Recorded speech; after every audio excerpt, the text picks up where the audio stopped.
I will never forget what I saw that day on the farm. I, a simple farmer, came across a pregnant woman trying to protect her dog from a giant snake about to strike, and in that instant I realized there was no time to think, only to act. What I did next changed the destiny of us all. But before I tell you, comment on what you think of this story. Give it a rating from 0 to 10 and tell me what city you are watching from. I really want to get to know you better and see if you stayed until the end. There are mornings you wake up knowing the day is going to be long, but there's no way to know if it will be the day that changes everything. I woke up early as usual with the sun still low, splitting the red horizon over the dry pasture. The tractor was broken again up on the hill, and I had gone up to take a look before the heat set in. My life was just that.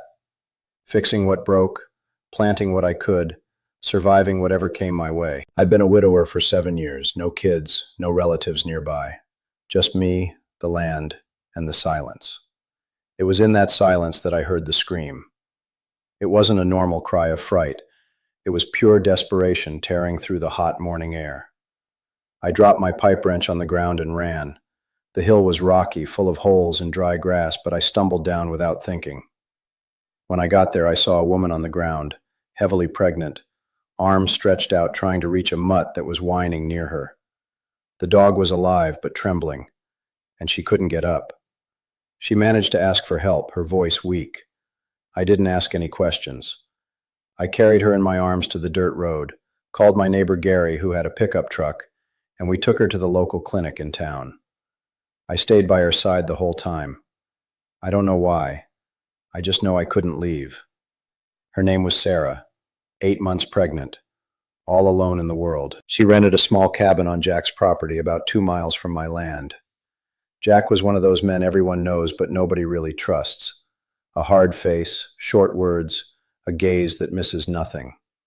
He managed the surrounding lands with an iron fist. He never yelled, he didn't have to. The fear he instilled was silent. Sarah thanked me with teary eyes.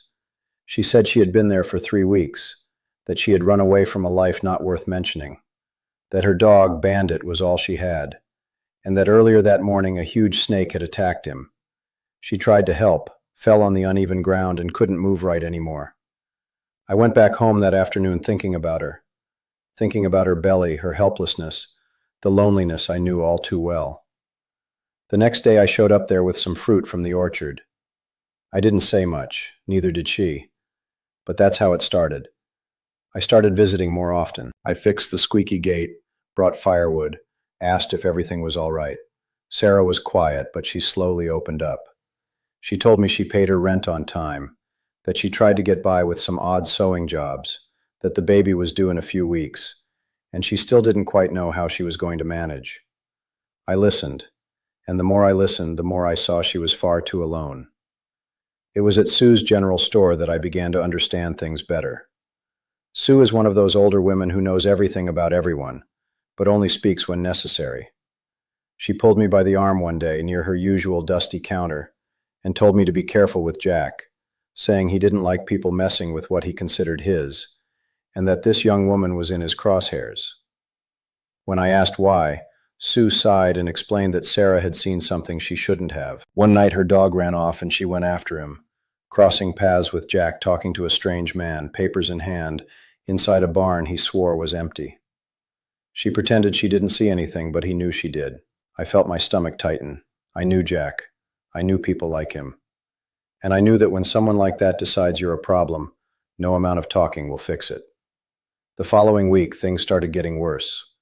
Sarah showed up at my door one afternoon, her face pale. She said she had paid the rent the week before, but Jack came around claiming she was late, that the receipt had vanished. His daughter, Lily, who had witnessed the payment, lowered her head and said nothing. Sarah paid again, with the little she had left.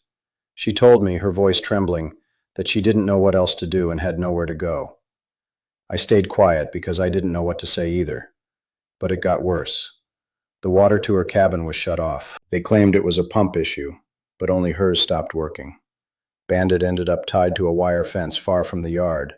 Someone had tied him there. Rocks rolled down the tin roof at night, waking her up in a panic.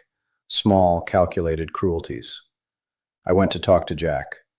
He greeted me with a smile that didn't reach his eyes. telling me everyone looks after their own, and that this woman wasn't mine. I left with my heart pounding because I knew what that meant. That's when the storm hit. Heavy rain, strong winds, dirt roads turning into rivers of mud. The property was completely isolated. And it was exactly in that window that Jack decided to tighten the noose. He called Martha, a social worker, and made a false report claiming Sarah was unfit to care for the baby. It was all carefully written, a well-told lie. Sarah got the news on a day she could barely sit up. The fall on the uneven ground weeks ago had gotten worse. Back pain, swelling, exhaustion. She cried alone, hugging Bandit while the rain hammered the tin roof. No phone, no signal, no one. I crossed the mud in the dark, flashlight in hand, in a borrowed raincoat, stepping in ankle-deep mud. I knocked on her door and asked if she was okay. She looked at me and broke down, admitting for the first time out loud that she wasn't. I sat next to her that night. I didn't have a ready answer, but I had learned one thing in life. People don't need an immediate solution. They need company. The next day I looked for Emily. She was a young lawyer who handled cases for vulnerable folks at the free legal aid clinics in the next county, and a distant cousin of Carol, the midwife who was already seeing Sarah. The network was there, it just needed to be activated. Emily arrived with questions, documents, and the determination of someone who had seen this before. She interviewed Sue, who remembered the rent payment perfectly. She interviewed Lily, who this time, away from her father, finally spoke up.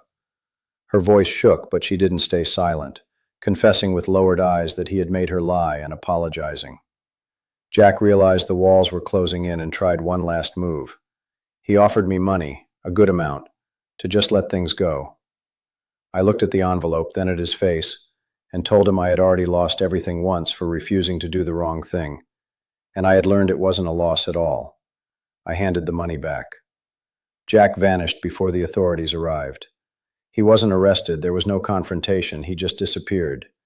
He left behind a heavy silence, a feeling of incomplete justice, and the lingering fear that he could return. But life went on, because it has to. Ryan and Kyle, two young guys from the community, started patrolling the property. Sue organized a neighborhood watch. Carol attended Sarah's delivery on a cold dawn while I stayed outside, sitting on a rock, waiting.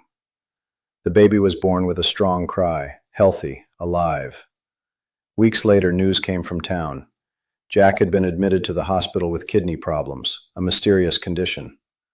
No one called it divine retribution, but Sue looked up at the sky and muttered something no one quite understood, yet everyone felt. Sarah decided to stay. Not in the rented cabin, but in the community. I gave her a spot on my land, small but decent, with a window facing the hill where I was that morning when I heard her scream. Bandit sleeps on the porch. The baby sleeps in her lap. And in this countryside that was the stage for so much fear, a new story began. Not about property, not about dominance, but about the only foundation that withstands any storm. People choosing to take care of people. There are mornings you wake up not knowing the day will change everything. And there are screams you hear and decide not to ignore. That's what saved me. It wasn't me who saved her. It was her who saved me from continuing to live alone, thinking that loneliness was my destiny. Life is like that. Sometimes you cross paths with someone out in the middle of nowhere, and you realize it wasn't nowhere. It was the way. If you like this video, please subscribe to my channel. I promise to bring you videos every day that will make your life happier. Comment what you thought of my story, giving it a rating from 0 to 10, and thank you very much.